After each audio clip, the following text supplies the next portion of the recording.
What's up, guys? Helping my dad with putting up the A-frames. Quitting for the day. That's what we was working on, and FedEx man came while I was gone and dropped off the Makita. That thing came fast, guys.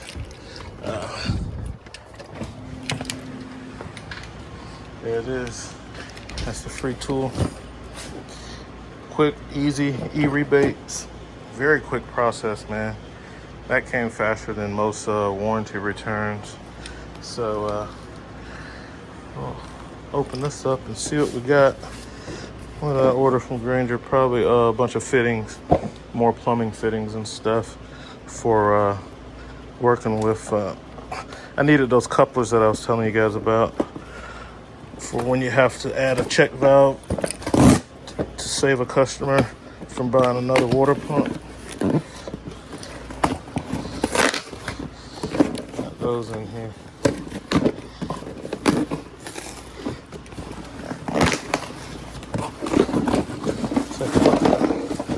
If I can get the box open.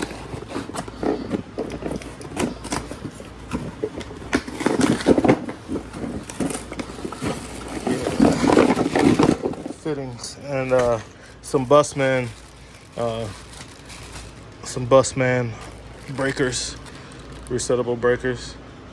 You use these in the campers. Oh man, I really like these. These things are expensive. They're a little over $10 a piece.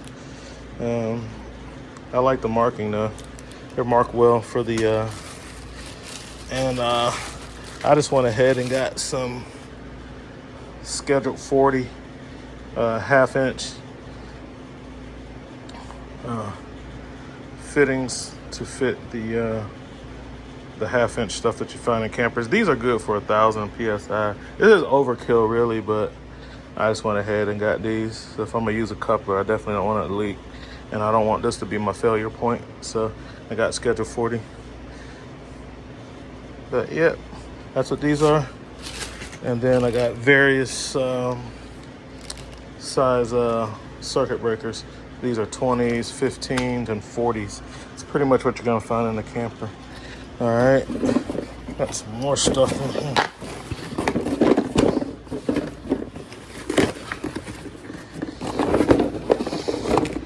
Yeah, more fuses and some of these that came out of the bag. That's all it is. Yeah, just a couple more of these couplers. It's probably enough for a whole year. Don't use them very often, but when you're in a pinch and you're trying to rig something together, it can save you. All right, let's move over to the kitchen table. It's almost time for church. I'll take a shower. And that's a kitchen knife. I don't think I'm gonna use my claplands for this. I got a utility knife in my pocket. All right, so this is gonna be the impact wrench, and this is how it comes. It comes in a Makita box, so keep that in mind, guys. If you are in a bad neighborhood or something, or doesn't really have to be a bad neighborhood, porch pirates are everywhere in the city. They will know what it is, and if they know anything about tools, they know the Makita stuff costs a lot. So just keep that in mind if you're getting this eRebate. Then they do send it in the normal box. So this is their mid-torque, the Golf Whiskey Tango 05 Zulu, and we got it taped up pretty good. I don't know if I'll be able to do this with one hand or not. Let's see. So far, so good.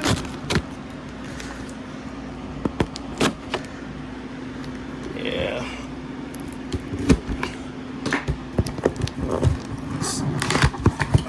There we go.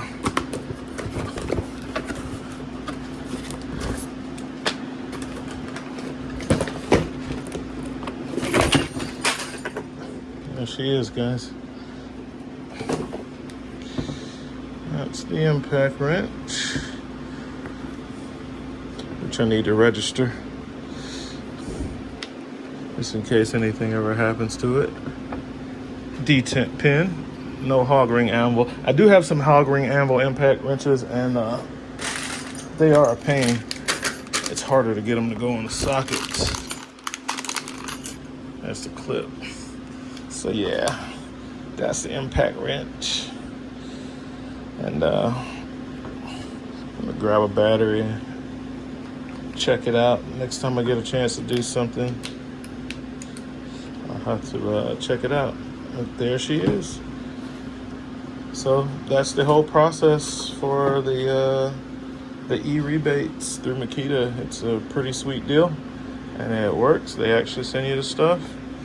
I had to upload a copy of my invoice that was emailed to me from Acme, along with the UPC, the little barcode that is probably covered up by a sticker on this one. But like, they don't have a UPC on this one because they know that this is a promotion. I mean, they're really covering their bases so people can't like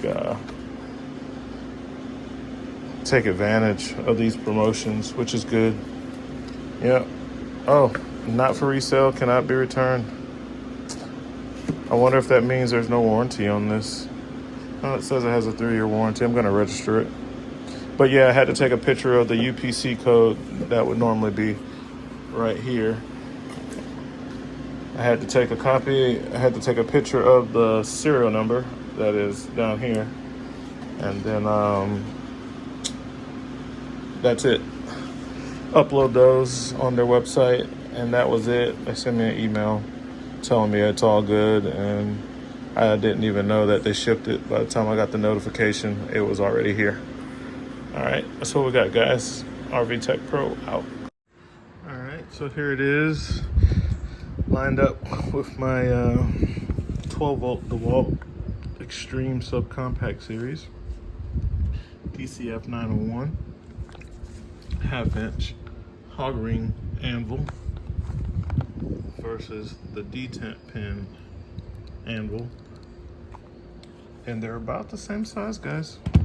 So I'll just get that to lay flat. Get that to lay flat. It's just a little taller than the DeWalt, and see if I have a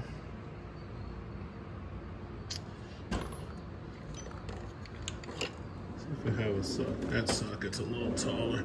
See how they look with the socket on it. All right, these sockets are the same height.